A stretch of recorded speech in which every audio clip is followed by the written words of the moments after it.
Linaw na tubig dito, oh. Ayan.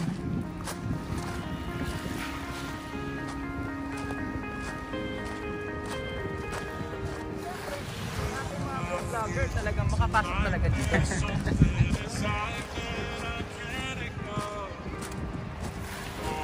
Yeah, thanks God at nabigyan tayo ng chance makapasok dito sa loob ng phase 1 Dolomite Sand.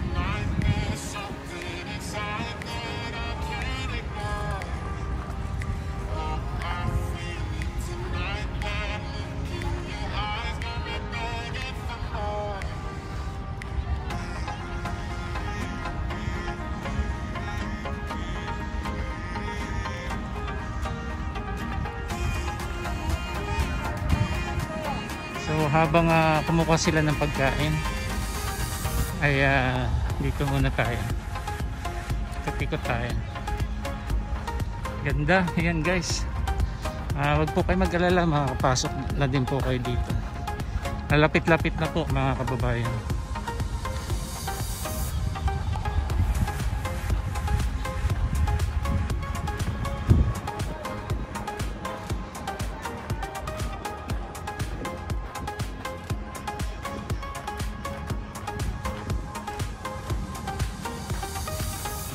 Po yung rock garden mga kababayan.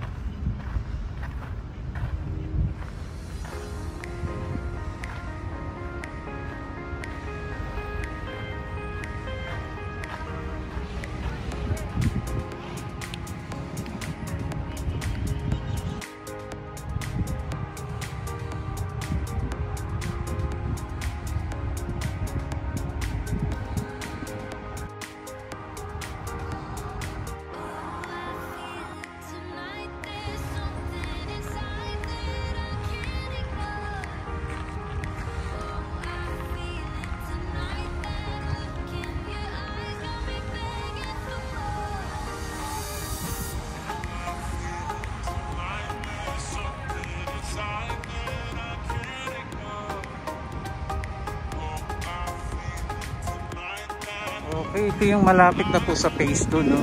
Dito yung nagbawas sila ng Dolomite Sand. Nakuhanan po natin kasi medyo mataas dito. Tapos ayun po yung nilagay nila dyan sa mga bakante. Kasi dito may open kasi dito bago mag sandbag, no? Ayan, tambakan na rin po nila ng Dolomite Sand. Tapos bali ito po, paura na ito eh. Yan, ito yung comfort room natin. Yan, ito, power outfall na po ito. Kung matandaan nyo po kung saan nakalagay yung mga HDPE pipe. So, dyan po yan sa hindi kalayuan dyan. Okay, okay. Ito na oh.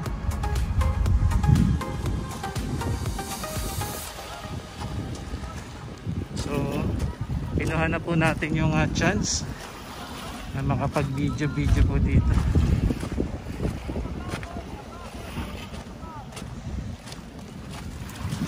Okay. So, nandiyan pa rin po yung mga gumagawa dyan sa may naglalagay ng water monitoring equipment na katulad po nilagay sa may sa may Baseco. Meron din po tayo yan na tinurn over po sa LGU. So yung kasama natin si ayan, si Esme at mga iba pa ng plataforma.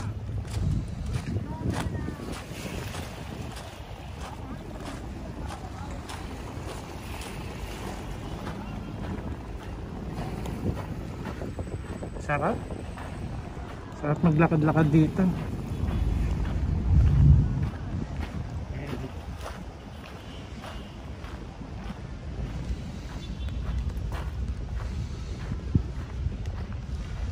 So ito po yun, no? Ayan, close up natin. Ayan.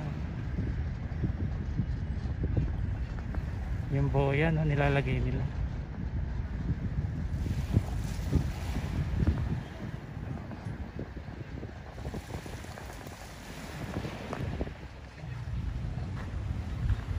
Ayan po yung rock garden.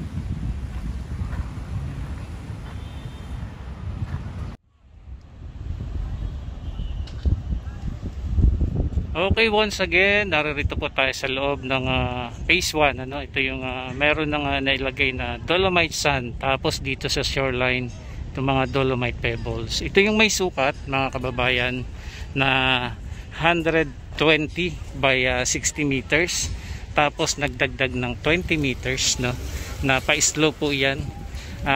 Dolomite pebbles yung nakalagay dyan. Okay, tawag na tayo. So ito po yun, no? All in all, ang total ng sukat niya ay nasa 140 by 80 meters. Ayan, okay. So ayun po, phase 2 na doon yun sa may wala pang Dolomite sand. Okay. So habang papunta po doon ay palit na po ng palit. So magiging 30 meters yung lawak, no, kasi 62 tapos hanggang sa dulo 20 meters. Pila na po tayo, pila na. Slow mo yan. Slow mo. Okay, kuha na tayo ng pagkain.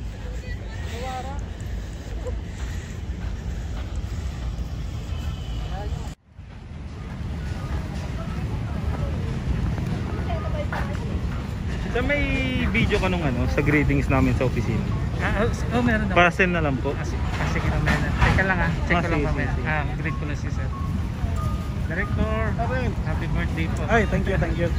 Maraming salamat sa pagkakataon na kami na paunlakan po dito. Nako, kami magpapasalamat sa inyo.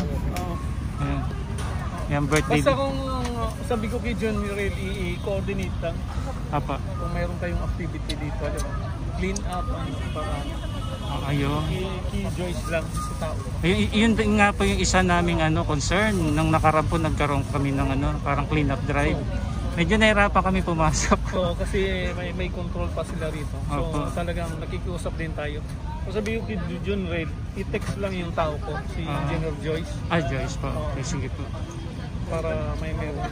Kasi kahit kami, na-coordinate din kami. Okay po. So doon na lang po kami sa batuhan pa nung nakaraan.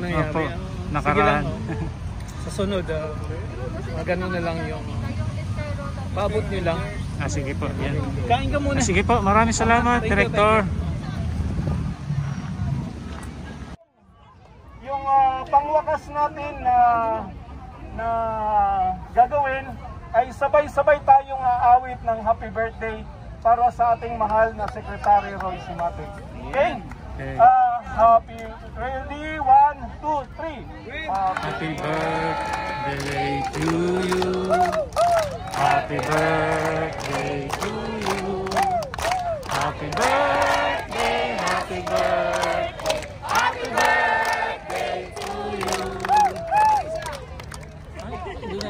tara. Dito tayo mag-umpisa.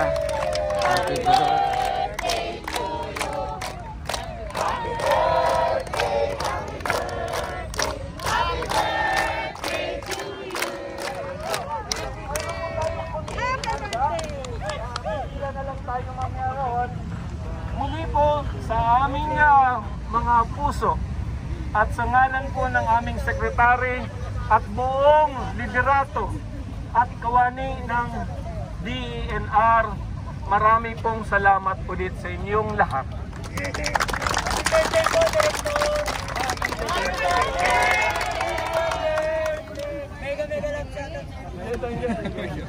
Yung sa food po, pila na lang po doon sa may tent. Okay, salamat. Kaya na. Mabilis dyan si Pogi.